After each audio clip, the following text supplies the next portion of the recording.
8% रहेगा। ठीक, मतलब डीएनए कितना परसेंट रहेगा आपका 4% और आरएनए कितना परसेंट रहेगा आपका 8% रहेगा। फिर इसमें क्या पाया जाता है आपका सॉल्युबल प्रोटीन्स पाया जाता है, घुलनशील प्रोटीन्स पाया जाता है। ठीक, और इसमें मेटाबॉलिज्म की क्या होती है क्रिया होती है। मेटाबॉलिज्म मतलब उपापचय की क्रिया होती है। क्लियर है। बाकी इसमें सेल ऑर्गन क्या रहेगा आपका एब्सेंट रहेगा, क्योंकि ये प्रोकैरियोटिक सेल है। कौन सेल है आपका प्रोकैरियोटिक सेल है। क्लियर हुआ यहाँ तक के कोई डाउट कहीं पास। इससे जब भी क्वेश्चन बनता है तो सबसे स्मॉलेस्ट सेल पूछता है। इसको पादप जगत का क्या कहा जाता है आपका जोकर भी कहा जाता है। लिखना है तो लिख लीजिएगा। इसको प्लांट बॉडी का क्या कहा जाता है जोकर कहा जाता है। माइकोप्लाज्मा को पादप जगत का क्या कहा जाता है जोकर कहा जाता है। क्लियर हुआ आ गया समझ आ सकते। सेल वाला एब्सेंट होता है, इसी कारण इसका बहुत सारे रूप होता है। इस कारण इसको क्या कहते हैं पॉलीमॉर्फिज्म बोलते हैं। क्लियर हुआ तक के आगे बढ़े। इधर देखिए हो गया पक्का। अब देखते हैं इसका लाइफ साइकिल। देखते हैं क्या देखते हैं इसका भाई लाइफ साइकिल। देखिएगा लाइफ साइकिल ऑफ माइकोप्लाज्मा।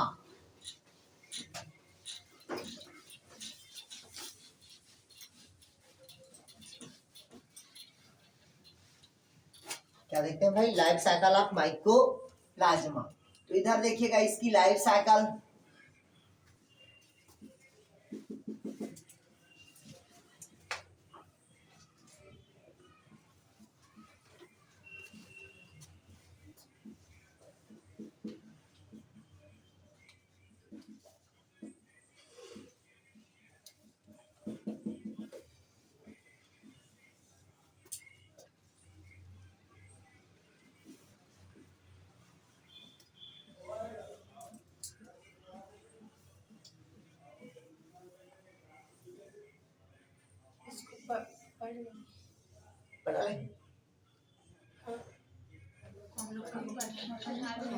अरे ऐसे ही नहीं बताए थे क्या सबको।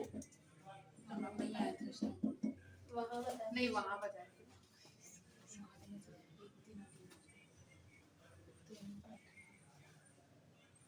चैप्टर 1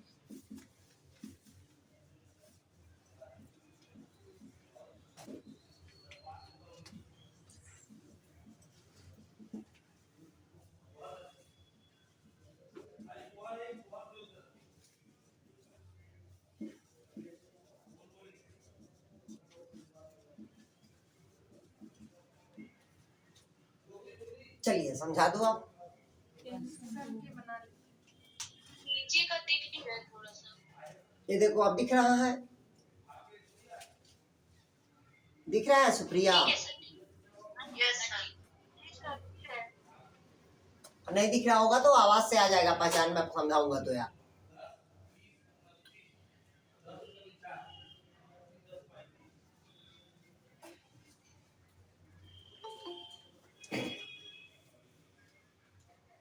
कैसे रीचा इतना लेट में कैसे जुड़ रही हो?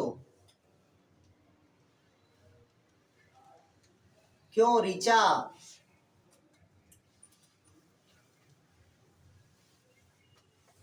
एलिमेंट्री बॉडी एंड क्या लिखा है नीचे वो नहीं दिख रहा है। Elementary body and multiplication.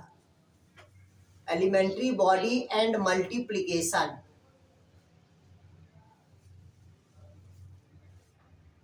इधर ध्यान से सुनिएगा आप। सबसे पहले देखिएगा माइकोप्लाज्मा की जो प्रजनन है, माइकोप्लाज्मा में क्या होता है जो प्रजनन की क्रिया होती है वो अज्ञात है। अज्ञात मतलब क्या होता है अन्योन है। अभी तक के कोई ज्ञात नहीं कर पाया है कि माइकोप्लाज्मा में रिप्रोडक्शन किसके द्वारा होता।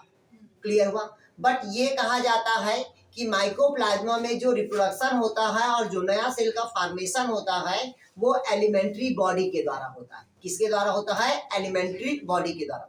ध्यान समझिएगा माइकोप्लाज्मा का जो रिप्रोडक्शन की क्रिया अभी तक के क्या है अज्ञात है। लेकिन ऐसा कहा जाता है कि माइकोप्लाज्मा में न्यू सेल का फॉर्मेशन या रिप्रोडक्शन की क्रिया एलिमेंट्री बॉडी के द्वारा होता है। किसके द्वारा होता है भाई एलिमेंट्री बॉडी के द्वारा होता है। क्लियर हुआ तक के मतलब सबसे पहले इसमें कौन सा बॉडी है आपका एलिमेंट्री बॉडी है। ये एलिमेंट्री बॉडी के साथ कौन जुड़ता है इंटरमीडिएट सेल मिलेगा।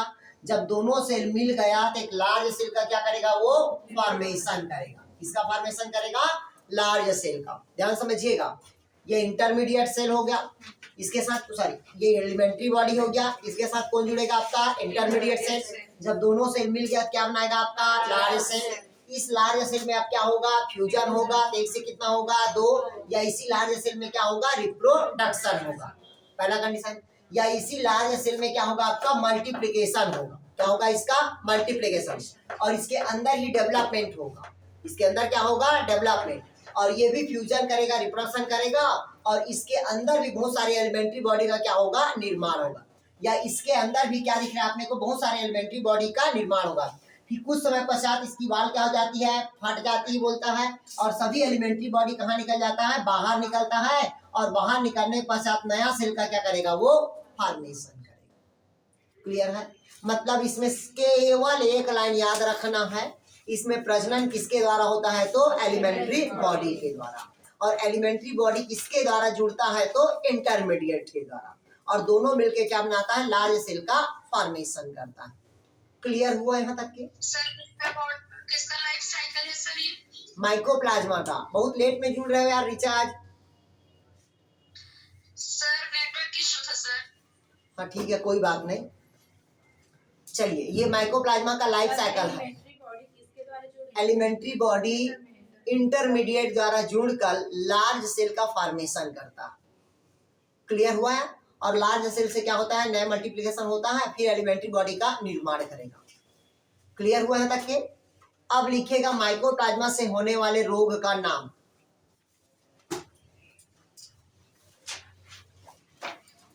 चलिए लिखिएगा माइकोप्लाज्मा से होने वाले रोग का नाम।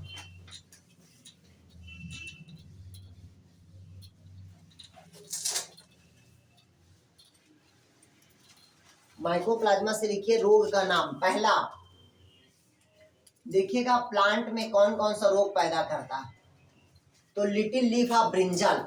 क्या कहता है भाई, लिटिल लीफ ऑफ ब्रिंजल मतलब बैगन का लघु पर्ण रोग। क्या कहते हैं भाई, लिटिल लीफ ऑफ ब्रिंजल मतलब बैगन का लघु पर्ण रोग। हो गया, लिख लिए। सर लिटिल का स्पेलिंग रॉन्ग है, LITTEL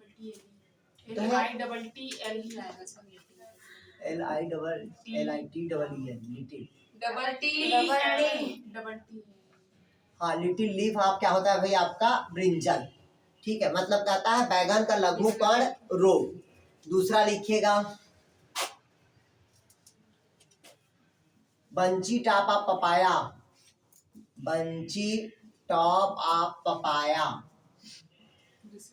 हाँ बंची टॉप ऑफ पपाया। पहले पढ़ाए थे तो दूसरा लोग बताए थे सर। बहुत सारा रोग तो है रे, नहीं बताया था इस दोनों को। हाँ तो वही बता रहा हूँ ना यार मैं। ठीक है, चलिए और लिखिएगा ग्रीनी डिजीज ऑफ साइट्रस। हाँ, नींबू का क्या लिखा, नींबू का ग्रेसी रोग, ग्रीनी रोग बोलते हैं। लिखिए, हाँ लिखिएगा, लिखिएगा नींबू का ग्रीनिंग रोग, नींबू का हरित रोग। पढ़ा ना लिखिएगा नींबू का हरित रोग। और लिखेंगे, लिखे तो हैं। लिख लो, और बहुत सारा बीमारी है। गन्ने का ग्रासी रोग,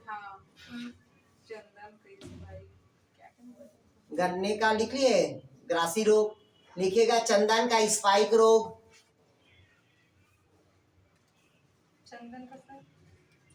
चंदन का स्पाइक रोग।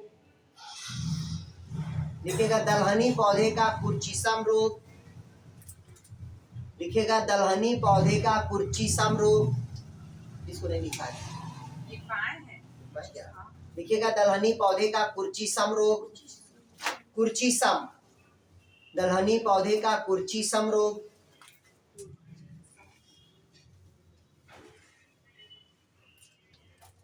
अगला लिखेंगे आप, ये किसका हो गया भाई आपका पादप रोग। दूसरा लिखेगा मनुष्यों में होने वाले रोग। लिखिएगा मनुष्यों में होने वाले रोग। तो पहला लिखिएगा जननांग शोध। जननांग शोध किसके कारण होता है? तो माइकोप्लाज्मा हेमिनेंस के द्वारा। किसके कारण होगा भाई? माइकोप्लाज्मा हेमिनेंस के द्वारा। ये जननांग शोध है, मतलब इसी को बोलते हैं जेनाइटल डिजीज बोलते हैं। क्या बोलते हैं इसको? Genital disease, mycoplasma hominis. दूसरा लिखिएगा बंध्यता। बंध्यता मतलब क्या होगा? स्टेराइल। बोलते हैं ना कि बच्चा पैदा नहीं हो रहा है, मतलब क्या हो गया? बंध्यता। तो लिखिएगा माइकोप्लाज्मा फर्मेंटेंस के कारण होता है। माइकोप्लाज्मा फर्मेंटेशन, फर्मेंटेंस बोलते हैं। लिखिएगा माइकोप्लाज्मा फर्मेंटेंस। अगला लिखिएगा श्वसन नाल संक्रमण। श्वसन नाल संक्रमण लिखिएगा श्वसन नाल संक्रमण। ये भी माइकोप्लाज्मा द्वारा होता है। सब तो माइकोप्लाज्मा ही पढ़ रहे हैं आप। निमोनिया भी होता है, वो भी माइकोप्लाज्मा के द्वारा होता है। प्राथमिक अपूर्वी निमोनिया। अगला लिखिएगा जानवरों में होने वाले रोग का नाम। ये तो हो गया मनुष्यों का। मनुष्यों में सिर्फ इसको याद रखना, जननांग वाले को, बाकी को भूल जाना। जेनाइटल ऑर्गन पूछता है तो सिर्फ याद रखना अपना माइकोप्लाज्मा हेमिनेंस को। ठीक। प्लांट में वो लिटिल लीफ ऑफ ब्रिंजिल को, बैगन वाले को याद रखना। ठीक है। दूसरा लिखे अगला जंतु रोग। अगला लिखे जंतु रोग। अगला क्या लिखेंगे भाई? जंतु रोग। जंतु रोग में पहला लिखिएगा क्लोरोनिमोनिया रोग। मतलब लिखिएगा गाय, भैंस, इन सब में क्या होता है? क्लोरोनिमोनिया रोग होता है। क्लोरोनिमोनिया डिजीज। क्लोरोनिमोनिया डिजीज किसमें होता है? गाय और भैंस में। लिखिएगा भेड़ बकरी का। भेड़ बकरी का एग्लैक्टी डिजीज। एग्लैक्टी डिजीज लिखिएगा भेड़ बकरी का एग्लैक्टी डिजीज। सर कैसा कैसे होता है? अब कैसे होता है मैं क्या बताऊं? माइकोप्लाज्मा द्वारा होता है बीमारी, एग्लैक्टी नाम। क्लियर हुआ है? ये तो वो वाले बता पाएगा, क्या बोलते हैं इसको, पशु चिकित्सालय विभाग वाले।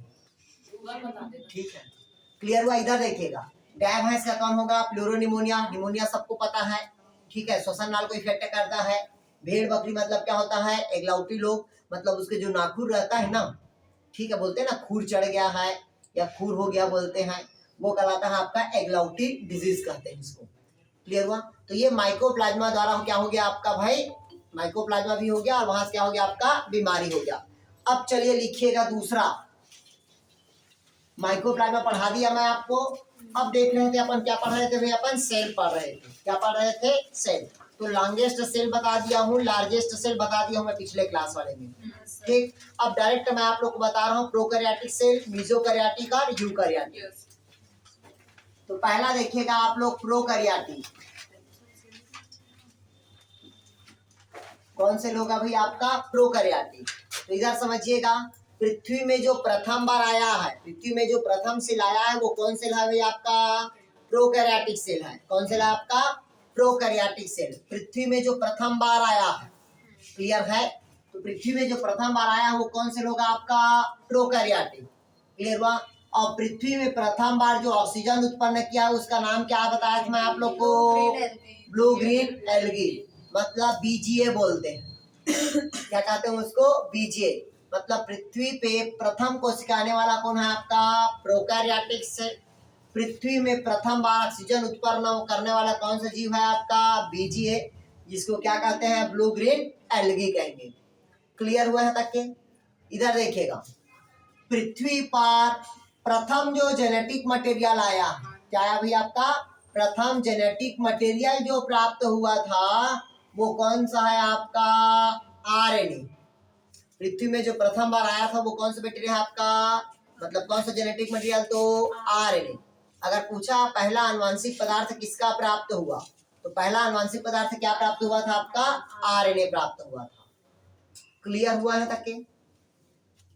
दूसरा, प्रोकैरियोटिक सेल में सबसे जो लिविंग फॉसिल के रूप में प्राप्त हुआ है, क्या कहता है भाई आपका लिविंग फॉसिल, वो कौन सा बैक्टीरिया है, तो आपका आर्की बैक्टीरिया। लिखिएगा आर्की बैक्टीरिया। सर्वप्रथम हाँ, सर्वप्रथम जो लिविंग फॉसिल बैक्टीरिया बोलते हैं, लिविंग फॉसिल बैक्टीरिया कौन सा होगा आपका आर्की बैक्टीरिया। ठीक, और ध्यान सुन लीजिएगा, जो पढ़ डाले होंगे अगर कहीं पास छूट रहा होगा। सर उसको बताएं जेनेटिक जैसे मटेरियल आरएनए किसमें पाया गया सर्वप्रथम? वायरस में वायरस। हाँ, वायरस पहला जीव है। ठीक, ये देखिएगा आरएनए हमेशा किसमें पाया जाता है वायरस में, ना कि बैक्टीरिया पे। क्लियर हुआ? बैक्टीरिया में हमेशा जेनेटिक मटेरियल क्या होता है डीएनए होता है। तो लिविंग फॉसिल कौन होगा आपका आर्की बैक्टीरिया, और आर्की बैक्टीरिया में जेनेटिक मटेरियल क्या था, तो आपका डीएनए था। और डीएनए कैसा था, तो लिखिएगा सर्कुलर डीएनए था। कैसा था आपका सर्कुलर डीएनए। क्लियर हुआ यार? ध्यान सुनिएगा, प्रोकैरियोटिक सेल प्रथम सेल है, ऑक्सीजन उत्पन्न करने वाला पहला सेल कौन होगा बीजीए होगा। और जेनेटिक मटेरियल प्रथम क्या देखा आरएनए। आरएनए किसमें पाया जाता है, तो वायरस में।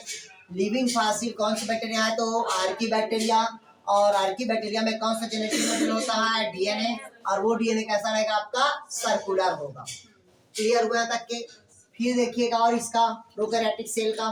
सर आप कुछ बोल रहे थे ना, पहले पढ़े हो क्या? सुन रहा होगा तो बताना। हाँ वही। ठीक, इधर देखिएगा, ध्यान से सुनिएगा। अब कहता है प्रोकैरियोटिक है, तो प्रोकैरियोटिक में से जनरली क्या होता है फॉल्स न्यूक्लियस प्रेजेंट होता है। क्या न्यूक्लियस प्रेजेंट रहता है, फॉल्स न्यूक्लियस। क्लियर है? फॉल्स न्यूक्लियस क्यों कहा जाता है समझिएगा। ठीक, मतलब इसके न्यूक्लियस में न्यूक्लियर मेम्ब्रेन क्या होता है एब्सेंट होता है। न्यूक्लियर मेम्ब्रेन क्या रहेगा भैया आपका एब्सेंट। इस कारण इसको क्या कहा जाता है आपका फॉल्स न्यूक्लियस कहा जाता है। लिखिएगा प्रोकैरियोटिक सेल्स में फॉल्स न्यूक्लियस पाया जाता है। लिखिएगा प्रोकैरियोटिक सेल्स में फॉल्स न्यूक्लियस पाया जाता है, मतलब केंद्रक में न्यूक्लियर मेम्ब्रेन क्या रहेगा एब्सेंट रहेगा। केंद्रक में क्या रहेगा भैया आपका न्यूक्लियर मेम्ब्रेन एब्सेंट रहेगा। लिख लिए? नहीं लिखे यार? केंद्रक में न्यूक्लियर मेम्ब्रेन क्या रहेगा आपका एब्सेंट रहेगा। इस कारण इसको क्या कहते हैं अपन फॉल्स न्यूक्लियस कहेंगे।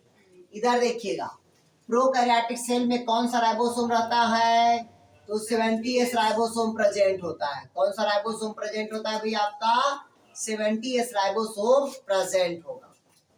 अब 70S राइबोसोम क्यों प्रेजेंट होता है, क्योंकि ये प्रोकैरियोटिक सेल्स में पाया जाता है। किसमें पाया जाता है प्रोकैरियोटिक सेल्स में। देखिएगा 70S राइबोसोम की कहानियां।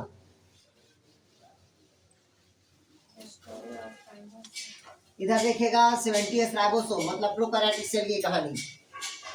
कहता है कि जो 70S है, एस मतलब होता है सब यूनिट। एस मतलब क्या होता है भाई सब यूनिट होगा, या इसी को हिंदी में कहते हैं अपन अवसादन। कौन सा वैज्ञानिक है, तो अवसादन।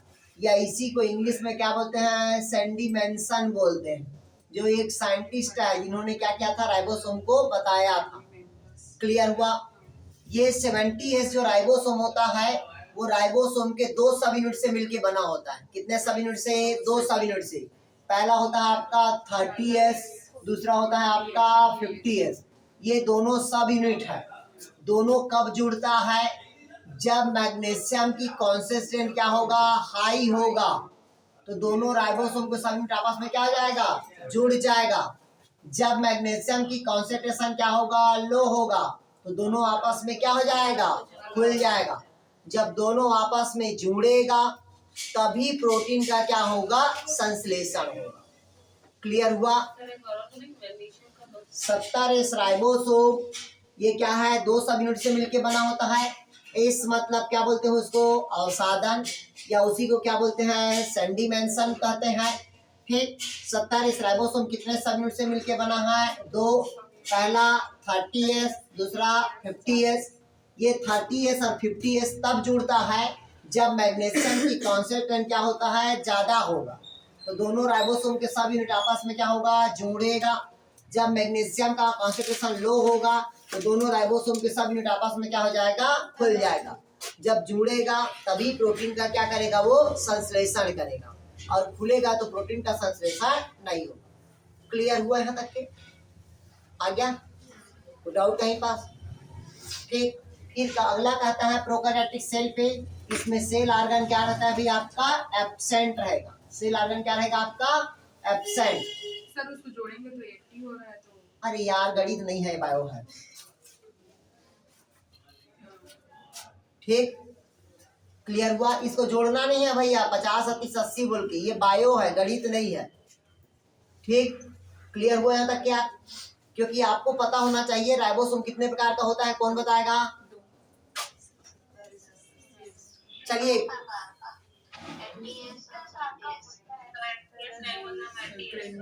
और कितने प्रकार का होता है, चलिए बताइए। मनुष्य में किस प्रकार का राइबोसोम पाया जाता है?